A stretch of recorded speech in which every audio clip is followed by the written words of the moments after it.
So basically today what I'm going to be doing is we're not going to be doing an actual demo on a tree where we're going to be styling a tree and everything, because we have the evaluation afterwards as well. Okay, basically what applies to a real bonsai, what you guys know as a bonsai, your standard size bonsai, applies to these guys as well. Not as strict, but we're going to be going through all the motions, so I'll explain that nicely to you. Okay, let's have a look. So these guys are considered what you call miniature bonsais by Chinese definition and Japanese definition. Japanese more, because that's where bonsai originates from. You have your categories where you get your large bonsais, you get your medium bonsais, small bonsais, and these guys are miniature, so they're even smaller than the small class. So let's have a look at some of those classes. Okay, these are the miniature classes and they are categorized into 5 different sizes. Okay, so when you look at these guys, you have the kimonos. That's basically your biggest one in this class. And the thing with this class is you don't have to style a bonsai originally to be that big.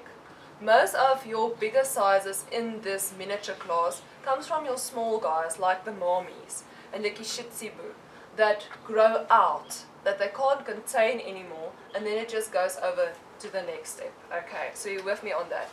When you go to a kishitsubu, guys, it is really tiny. There's your maximum. That's basically the size of it. Okay. So if you have a look here, we actually have one little guy that makes that size. When you measure this little guy, you'll be measuring it from there up until the tip at the bottom. So it just makes the cut. Okay.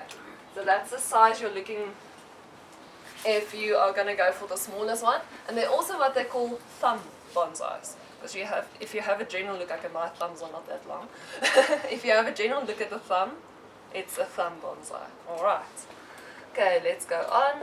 Okay, when they measure the height of these guys, they look either at the rim of the pot, or if it's perched like on a heaping soil mound, it should be measured from the soil level. So they're not going to penalize you and start measuring at the bottom of your soil mound. They'll start from where the roots come out of the soil level, and from there they'll measure it up until the tip of the highest point. If you have like deadwood in your tree, your deadwood counts as well. So they don't take out your deadwood. Anything that's part of the bonsai, that's your highest aim, they'll measure it from there. Okay, now what style?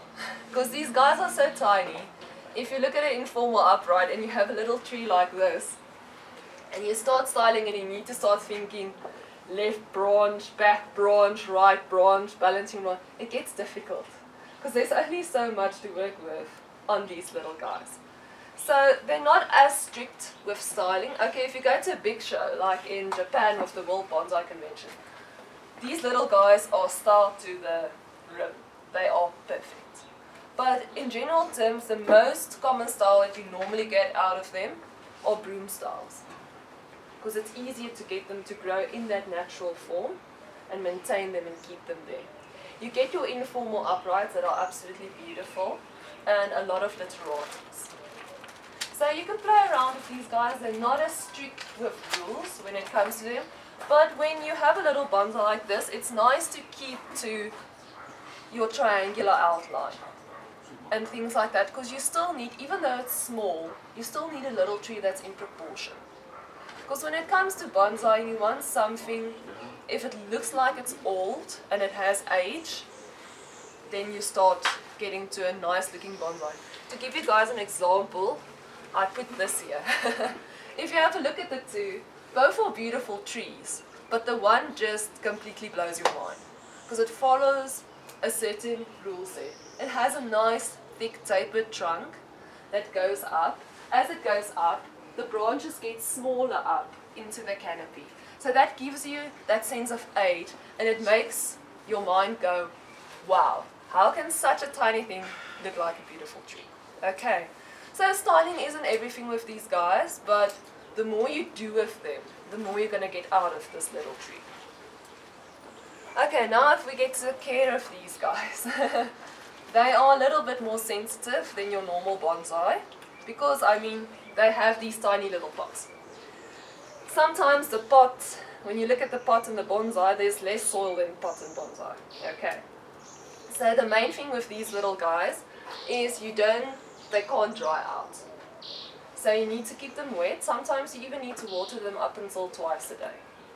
And the other thing with watering, when you start watering them, is don't do too much watering, because you'll literally wash the little bonsai, soil and all, out of the pot. So don't go with the hose pipe and all over the little bonsais. I've seen the best thing that works with them is like irrigation spraying, but if irrigation spraying is costly. So if you go to some of the nurseries, you get these little plastic nozzles that you put on a 2-liter bottle. Works wonderfully. And you don't have to have 22-liter bottles, because a little tree like this doesn't take much water. The other thing is, if you display your bonsais like these on racks, it's not to have gravel underneath your racks, because gravel tends to take your moisture away. If you have vegetation under your gravel, or even moss between your gravel under your racks, you create like a humidity for your little bonsais. That rises up, it creates some humidity around the leaves, and it basically protects them. Okay, and another thing I can show you is this nifty tip. Anthony does it as well. You put a tray down with gravel inside, and you fill it with water, and you put your little mamies, you basically put them about that depth into that tray. So they'll suck the water that they need from the bottom. That's if you don't have time to constantly check them and make sure that they don't dry out and stuff like that. Okay, now when it comes to repotting, these guys sometimes need more frequent repotting because the little pots are so small, and it's still going to grow. Roots are going to go everywhere. So if you look at them and you see roots start coming out of the bottom, I think there was one that's like, there we go. It's like starting to come out. It definitely needs to be repotted. Sounds nice. Okay. The other thing when it comes to repotting with these guys, if you start raking out roots and everything, patience, because they have small root systems. So if you're gonna go and just yank it around, and it break off all your roots. Okay. What I do with mine personally, I don't do the root raking system. So I'll just take it out of the pot, and then basically use like a vibration method or something, and just like tap it, so most of it gets loose. And then I'll see if roots are too long, I'll trim it back a bit with a sharp scissor, because you don't want blunt scissors. Blunt scissors are going to damage your roots, and that will, basically your bonsai won't be able to take up as much nutrients and everything when you damage your roots. So what I do is then I just cut the bottom roots off, so it fits in the new pot, and then I'll start pushing new soil inside, and try not to disturb the root system as much. I know when you go to like Japanese practices and stuff, those guys like completely strip all the soil. I'm still scared to do that. Yeah, but it's the environment as well. Exactly. You looked at the stuff that, if you look at that pine, just for interest sake, that black pine that we got from Japan, now that's how they grow that thing. And it survives in those little pots. So their moisture content is... It's much higher than just ours. pass it, yeah. This one I took out the other day. And then also what they do is they, you wire it in. Yes. But even the bigger trees, they wire in. Wow. Take that amount of roots. If we try to do this, this one actually needs to go into a new pot quite soon, but that's the other thing that they do. Of course, what they sometimes do with their trees as well is, I've seen when I started bonsaiing now, we start with the styling and everything. Those guys sometimes go to the roots first, and then they work it from the roots up. So they first build a root system, and then they'll start working on the trees. Which is, it takes years, it takes long, but that's the proper way that they do it. Okay, so the other thing with repotting is it definitely needs to have proper drainage holes, because you don't want to waterlog these guys. They don't like it at all, and they'll drop their leaves, especially the figs. I've made that mistake, they all went yellow, dropped down. The other thing is anchoring them to the pot, to use anchor wires. Most of your pots, I'm not sure if these guys have it. Our ones will have the wiring holes. That's also should have wiring holes in it. Not much. Okay, what will happen is it will have tiny little holes at the bottom, separate from your drainage holes. You use those little holes. If you put your tree in and you start filling it up with your gravel, you'll take a wire and you'll wire some of your main roots down You'll stick it through those little holes, and you'll take that wire and you'll split it so it stays there. That just helps you to anchor these little guys down, because sometimes between your pot ratio and your bonsai ratio, you don't have much space for soil to keep your bonsai in. Okay. One question on repotting. You might be getting to it just now, but on soil, a little pot like that, if we try and use our soil, you know, with those big stones, Yes. what do you do then? Yes, what exactly. is the soil? What would be the right soil mix for, say, that little feature? These guys, shoot. You want gravel in them, but it's going to be it's almost going to be like a kitty litter fine gravel that you need to get into them. Because the thing is, you don't want to use just soil with them, because you want to promote your fine root system. Yeah. And fine root system you promote through a gravel type, but it's very, very tiny yarn. You can have, like with these guys, I would say our soil will be okay. Yeah. But when you go to that size, you need finer, definitely. Okay, the other thing that my first mistake I made with these little guys when I got mine is wind. Especially in Pretoria, we get these dry, warm summer winds. Guys, it dries out your bonsai like no one's business. Your little leaves go like all shriveled up, and they just die because of that heat. The other thing that I didn't do is I went and I bought myself this beautiful fancy ladder with like little steps, nice to display my bonsais. The first storm, all my bonsais were on the ground because the wind literally knocks them down. It takes them away completely.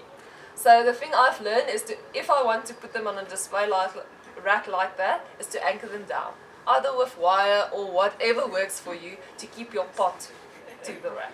Okay, the other thing then is fertilizer. I prefer an organic fertilizer because, let's just face it, when it comes to a chemical fertilizer and they say use so much water on so much fertilizer, looks okay. So, and these little guys with their fine root systems are, for me, more prone to chemical burn than with normal bonsais. So I'll rather just use an organic fertilizer. I like my Seagrow. I just like it. Then Anthony's pellets as well. When I use the pellets, because there's so little soil space, I like to use these little bucket trap systems. Baskets, yeah. Baskets. They work very nicely, so I prefer that. Then I just put down the fertilizer ratio for you guys again. The NPK with the nitrogen, the phosphorus and the potassium, and what each component does. So I'm just going to run through that quickly just to give you the background again. When we look at nitrogen, it increases your growth, leaf and stem wellness, and it promotes photosynthesis. Okay, and as we all know, photosynthesis is the main way that a tree or a living plant gets its nutrients from. Okay. When we look at phosphorus, it's for healthy root, fruit and flower growth. So if you have flowering bonsais, that's a big guy to look out for. Then you get your potassium, which has a multifunction. It's for roots photosynthesis and pest and drought resistance. So what some people do is you fertilize straight through the year, but before your two main seasons, like winter and summer, you need to start packing it, just to get that guys healthy before summer drought and all those things start, and intense heat or intense cold in winter, just to give them something, just like what we do of ourselves. Before winter, start taking vitamins. Before summer comes and the seasons start changing, take vitamins, not to get sick. Same thing with your bonsais. Okay, now getting started, because everybody is always like, I want a little mommy or I want a little Shohin, but I don't know how to get there. The thing that I started with is like, I went to nursery. I actually have the little brother of this one, and you get like an established tree, something that you can see can go there already. Because what most people do is they grow them from seed. I've never grown a bonsai from seed. I don't have the patience. It will either die because I don't water it, or I'm gonna like, when is the seed gonna come out and scratch it open and so that is not gonna work for me. So I like to go to nurseries, especially Safari. I think the people there know me by now, and I will just go through like normal tree stock, not even bonsai stock, and just start looking for something that has a nice thick broad trunk at the bottom and that has a little bit of taper and movement, and from there you start. So don't be scared if you have a big tree that's not going somewhere. Make it a small tree. Always look at the option. If it doesn't want to be a big tree and it's not growing into its potential, take it back. So yeah, then I like to look at nice stock. You want something, if you're starting off with something that's used to our climate, something that's not finicky, so something that's a bit drought resistant. Indigenous. Yes, indigenous to us, but they're indigenous. I would like to add junipers, because junipers are, they like South Africa. They're not that bad. I used to hate junipers. Used to like them now. I used to hate them, but they make the quickest, easiest, instant small bonsais, if you know how to work them. And it's nice if you have this bush that you come home with from the nursery, and you can get something like this out of it. And I would say it's the only tree that I've been able to do that with so fast. The other guys like figs, you need to trim back, you need to get them to grow out again, and you wire a branch, might die back. Where with junipers I've had a bit of more luck with them. Okay, so when we start with these little guys, when you start minimizing the roots and everything. So let's say we got our juniper from the store today or from the nursery, and now you have this little bush and you're going to start with it. You need to decide what you want to start with.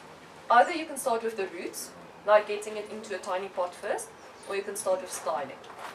So that's the choice you have. You can't do both at once. It's too big of a shock for the bonsai. You'll be lucky if it survives. Some of them do. But 10 to 1 it's going to die somewhere, or you're going to get dieback or something. Because, okay, so let's say we start with styling.